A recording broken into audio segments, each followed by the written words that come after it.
The more astute of you out there will notice that Jess Kelly is with us. Jess, how you doing? Good, how are you? Yeah, pretty good. So you're... I've kidded you out, basically. You have, yeah. I've been getting your WhatsApps for the last hour as well, so... It's awkward. Thank God it's been nothing awkward. Oh, that's what's... Oh, don't look at that. Yeah. So, like, there's so many of these wearables out there, right? And some of them are cool and some of them are, like, useful. But for the most part... You got 3 for us today. You gave us the 2 expensive ones, and you've got the cheaper one. I got the rubber one, yeah. Thanks very much for that, It looks rubbery.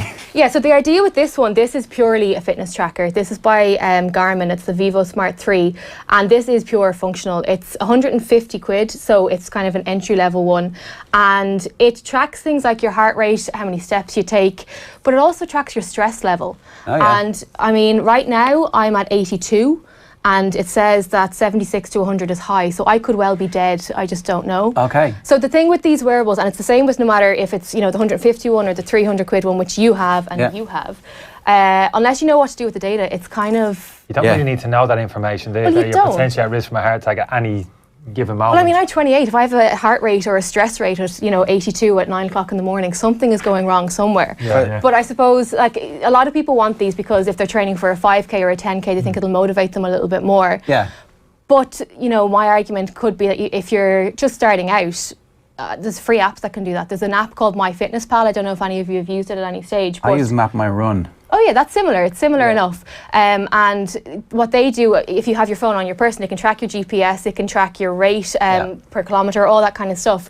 With the MyFitnessPal, you can track your calorie intake, you can take photographs of your meals, and you can identify trends, which you can't really do with just the wearable. You kind of need add-ons to it. So, I mean, for 150 quid versus a free app, I'd probably go for the free app, to be honest. The only thing this is good for is if you are going to the gym, and if you're, like, it can count your reps, but it can also be used in the pool as well, so if you want to bring it for a swim. So I guess if you know what the point of the data is, then that's worth collecting, but if you don't, then you may as well just get the rudimentary stuff for nothing. Yeah, like I'd kind of argue that, I mean, I'm into technology, I'm kind of into running, but I don't have a clue what any of this stuff means. I mean, there's just another notification. Do we both get it? Cause it's Harry. Yeah, there you go. All right. Hi, Harry.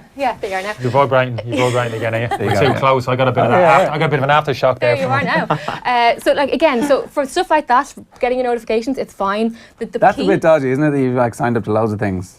Yeah, I mean, everybody's greatest worry is that like, oh, I'm signed into multiple accounts everywhere. It's like, and your private messages are suddenly being broadcast to. Yeah, no, it is quite dodge, and it's a little bit worrying. And especially when you think about the amount of devices I've reviewed over the years, how many things I didn't sign out of. Yeah, it's quite scary. Well, I didn't mean just you personally. I meant that. In general. Yeah. But that's the other thing though as well, the Big Brother element to it all. I'm just going to put my phone on flight mode. Any advice for people who set up false Twitter accounts and how to take them down? Block and report and find out where they live. That would be my advice. But he doesn't have any account to block with. You need to create a legit one first. He says. It's out there. Why are the fake ones of you? Oh yeah, Connie Cunningham. Really? Yeah, outrageous.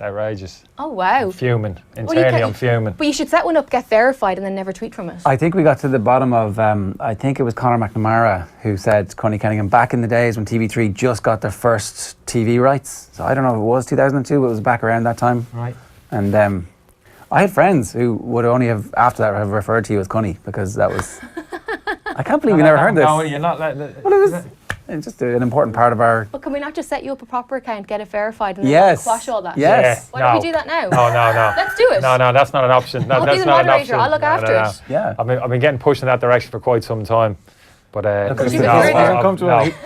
uncomfortable making that next beat. I'd love to play poker with Kenny because he rubs his legs when he's really uncomfortable. It's like, really? Yeah, crossing the Rubicon is literally crossing the Rubicon for me. Yeah, I'm not ready yet, Jess. I'm not. But would you wear one of these?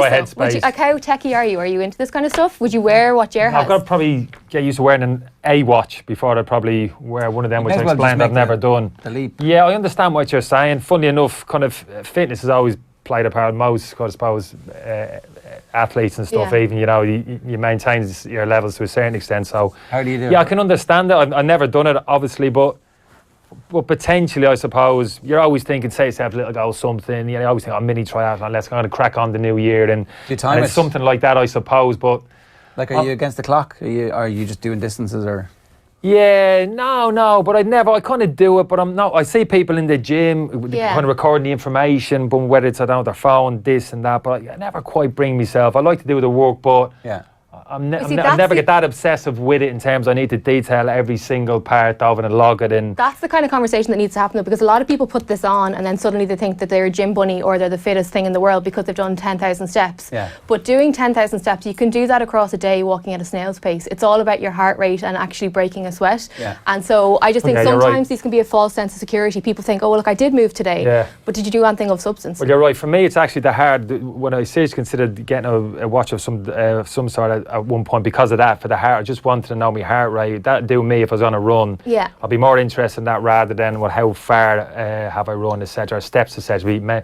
It's getting your heart rate up to a certain level, the red zone, whatever that is. They're actually telling you now what the end result is, as in they're not just giving you kind of unconsumable data. It's like, oh, I did 10,000 steps, hooray. They're actually giving you the health benefit there.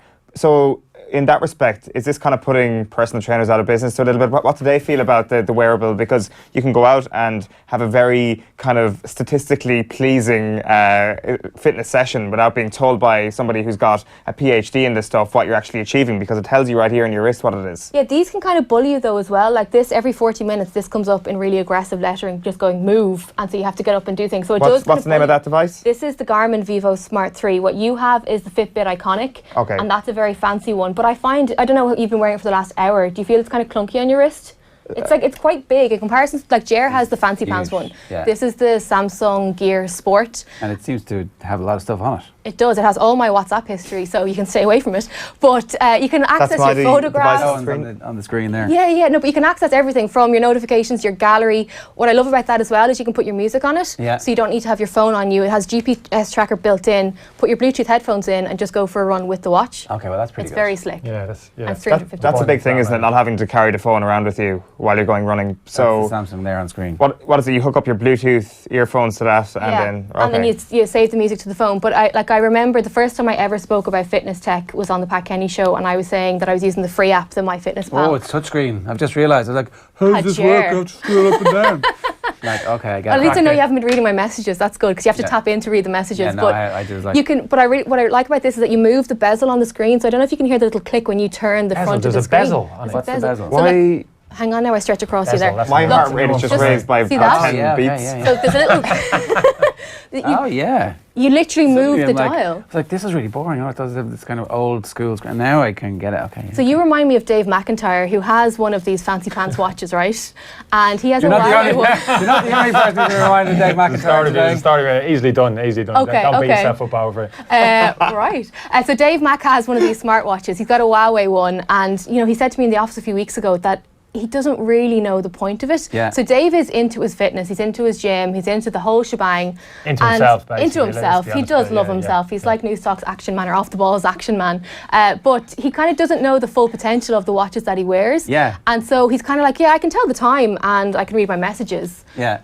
If that's all this device does and it costs you the guts of 500 quid, that's a lot. Yeah. Is it worth having it on your wrist? The other thing, and this is just a practical, I've tried all the devices that we have here now. The one that you have, Jerry, even though it's my favourite, if you move your wrist in the middle of the night, because it can measure your sleep and all the rest, the screen lights up. All right. And it wakes you up because it's the whole blue light thing, and it lights up, and it's kind of irritating.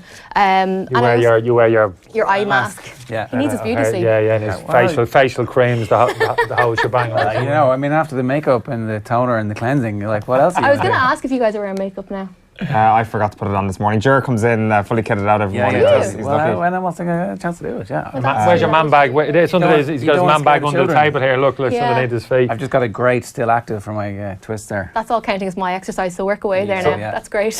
Thanks.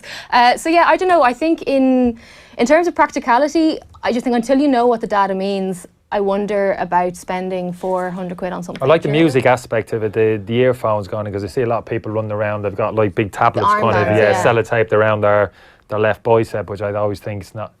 It's just not very practical. Purpose, But no, it is cool. And again, with these ones, it's not just running. You can add in cycling, or no matter what sport you're doing. Kevin Cabana be all over that, by the way. Yeah. All over that. Is it your Spotify account, or is it music that you've put on the phone? Both. You can download apps onto this. So there are apps that are available. You add them as widgets, and then you can play. So whether the music that's on my phone is already logged onto this, but I haven't synced up my Spotify account, but I could do, and it's easily done. And as I said, then you can just put your Bluetooth headphones in, and then you're good to go. The gallery, the picture quality, it's only 1.2 inch screen, but like the image quality is pretty cool. So it is kind of all that you need when you are out and about. And if you're in the office and you don't take your phone out the entire time, the only thing is the blue strap is ugly as hell. This is ugly. That's kind of nice, but it's also ugly. So it's not the kind of thing that you would wear, you know, if you're going out to like a function or whatever. Yeah, don't do ugly. You know, can't you see? Presentation. How you present yourself, huge. Just on that point that you made about Dave's watch, that he wouldn't be getting the full functionality out of it if he only told the time or he told his heart rate or whatever. Like, how do you get value for money out of something that costs the guts of €500? You see, I don't think we as, you know, punters can, unless you're massively into... Yeah, if you use the free app, you're going to get full value out of a free app. But if you are training for something in particular, or if you go to a personal trainer who can tell you what bits of data to track, I mean, when I set these up every week or whatever, it asks me what my height is and what my weight is. I haven't a clue what height or weight I am. Like, I honestly don't have a clue. So if you're not tracking, you need to know your BMI basically to get the most out of it. Yeah, and keep a food diary and all that stuff. It's like, it's a pain in the face. What I'm waiting for, though, is the day where we can just get these chips logged into our skin. That's the next big thing. Embeddable tech is on the way, it's and real. I'm so excited. Yeah, are you really not a bit worried about like they're sticking stuff in you? And no, I'm okay with that. No, we're back to the Russian doping. Exactly. Yeah. But actually, but there's a few companies around the world, and what they do now is they give employees the opportunity to have a chip embedded into that part of their hand, and then they can they don't need an access card. They can just rub their hand against the door. It'll open the door. They can do it on the vending machines. They'll get their food, and it's another less thing that you have to carry. It's going to happen where we'll be able to use Apple Pay or Samsung Pay or whatever it may be. Well, do you know what? It'd be great for anti-doping, would it not? As in, you could literally microchip athletes and find out exactly what's being put into their body. System, yeah. But like that's where we're going to. So I think these, although we're going to see them for another little while, it's going to go to the stage of Black Mirror. We're going to have chips in our bodies. The danger of that permanent chips in my bodies, you know. Great champion chips around the corner here. Every time I'm in the studio. And they literally are embedded into my hand as well by the time I get in there. What a lovely image. I can't, literally.